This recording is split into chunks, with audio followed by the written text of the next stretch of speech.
Shadows of Deception. Once upon a time, in the idyllic town of Greystone, there lived a man named Daniel Pierce. Though he had been blind since birth, he had never allowed his disability to define him. Daniel possessed a keen intellect and an unwavering determination to experience life to the fullest, relying on his other senses to navigate the world. Daniel's family, Richard and Sarah, had been his steadfast pillars of support throughout his life. Richard, a retired surgeon, had dedicated himself to ensuring Daniel's well-being, while Sarah, a talented artist, had painted vivid pictures with words, describing the beauty that lay beyond his sight. Together, they had created a cocoon of love and safety that shielded Daniel from the darkness. But as the years passed, a subtle unease began to seep into Daniel's heart. It started as fleeting moments of doubt, small fragments of discord that he couldn't quite grasp. The timbre of his parents' voices occasionally felt unfamiliar, their laughter tinged with an unsettling coldness. Yet Daniel tried to dismiss these disquieting thoughts, convincing himself that his imagination was playing tricks on him. One stormy night, with rain cascading against the windows like a symphony of whispers, Daniel's unease reached a crescendo. It was during a supposedly joyous family game night when he first sensed a presence, a lurking darkness behind him that sent a shiver down his spine. With trepidation, he called out, "Who's there?" Silence hung heavy in the air, punctuated only by the relentless patter of raindrops. His parents offered no answer, their breaths suspended in an unsettling stillness. Fear coursed through Daniel's veins, but he feigned ignorance, continuing the game, all the while acutely aware of the intruder he couldn't see. Days turned into weeks, and Daniel's suspicions grew like weeds in his mind. He became hyper-aware of every interaction, analyzing the subtle shifts in his family dynamics. The once comforting touch of his mother's hand now sent chills down his spine, and the bond they once shared seemed to wither away like a wilting flower. Night after night, he lay awake in the darkness, listening to the whispers that slithered through the walls. Shadows danced before his sightless eyes, taunting him with their hidden truths. Daniel's senses sharpened, his acute hearing becoming a lifeline as he pieced together the fragments of a malevolent puzzle. Unable to ignore his mounting fears any longer, Daniel mustered the courage to confront his parents, to demand answers that would shatter the illusion he had clung to for so long. With a trembling voice, he said, "Something is wrong. Please, tell me the truth." Richard and Sarah exchanged glances, their faces mirroring a strange mixture of concern and apprehension. Richard's voice trembled as he spoke. "You're mistaken, Daniel. Everything is fine. You're just imagining things." But Daniel knew. He could feel the deception hanging in the air, like a thick fog obscuring his vision. Refusing to succumb to their lies, he resolved to seek help from the outside world. Trembling fingers dialed the familiar numbers, hoping for salvation.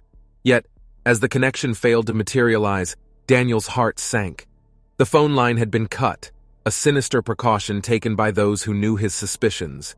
With his escape route severed, Daniel's plight grew dire. His parents, now aware of his suspicions, tightened their grip, ensnaring him in a web of manipulation. Every move he made was scrutinized, every attempt to gather evidence met with an impenetrable wall of deceit. And so, Daniel had no other choice but to confront his parents once more.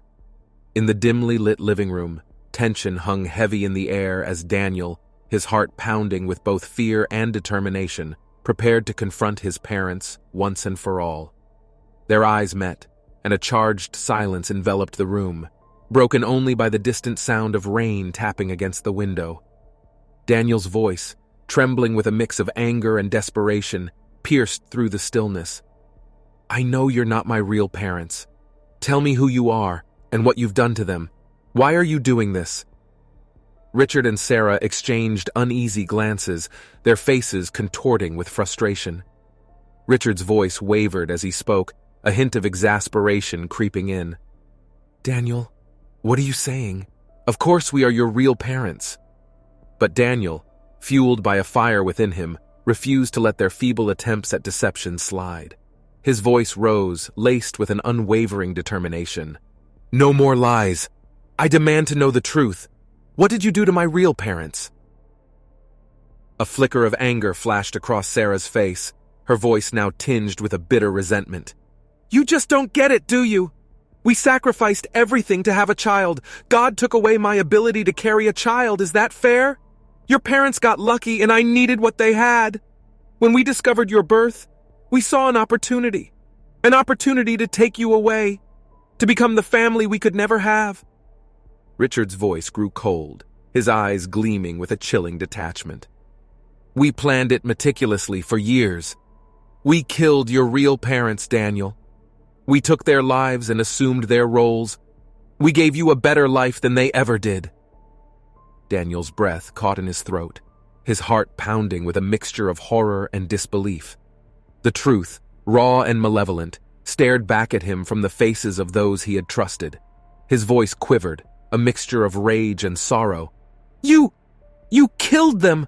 How could you do something so monstrous?" Sarah's laughter, hollow and devoid of remorse, filled the room. "Monstrous?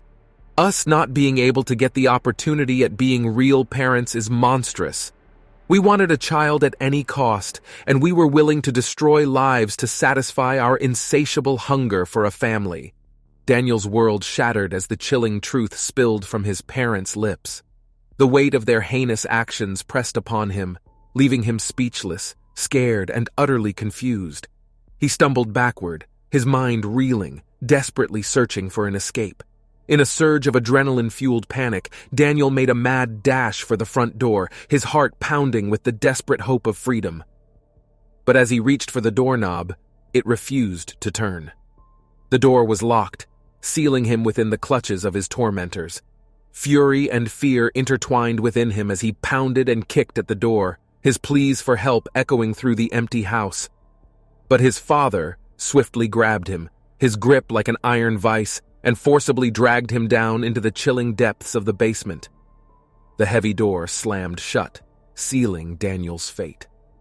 In the dim, suffocating basement, Daniel's heart raced with a mix of terror and determination. His mind swirled with the revelation of his parents' sinister intentions.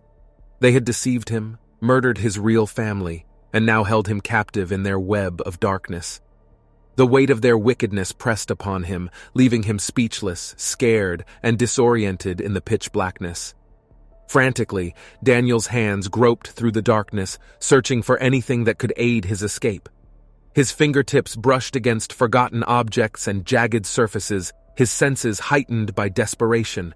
Finally, his hands closed around a rusted metal pipe, a makeshift weapon that could provide a sliver of hope. With trembling steps, Daniel navigated the room, relying on his heightened sense of touch and memory to guide him. His fingers traced the rough texture of the basement walls, seeking the small window he knew was his only chance at freedom. Time felt distorted, stretching out in an eternity of fear and uncertainty. At last, his fingers brushed against the cold glass of the small window. With all the strength he could muster, he struck the window with the metal pipe. The glass shattered, shards falling around him, slicing through his flesh and leaving trails of blood in their wake. Ignoring the pain, he pushed through the broken window, his body wriggling and contorting to squeeze through the narrow opening. Weak and disoriented, Daniel crawled through the unknown streets, his senses overwhelmed by the foreign sounds and sensations of the outside world. Darkness threatened to engulf him, his blood loss and exhaustion pulling him deeper into unconsciousness. But in that fleeting moment before surrendering to the void, a passerby sensed his distress and quickly summoned help. An ambulance was called, and the last sounds Daniel heard before succumbing to darkness were the wailing sirens and the hurried footsteps of those coming to his rescue. In the sterile antiseptic hospital room, Daniel recounted his horrifying ordeal to the attentive doctors and nurses. The truth spilled from his lips, unburdening his soul, as he detailed the twisted web of deception and murder woven by those he had once believed to be his family. He kept his distance, refusing to let his captors come near him. Years have passed since the nightmarish ordeal that shattered my world.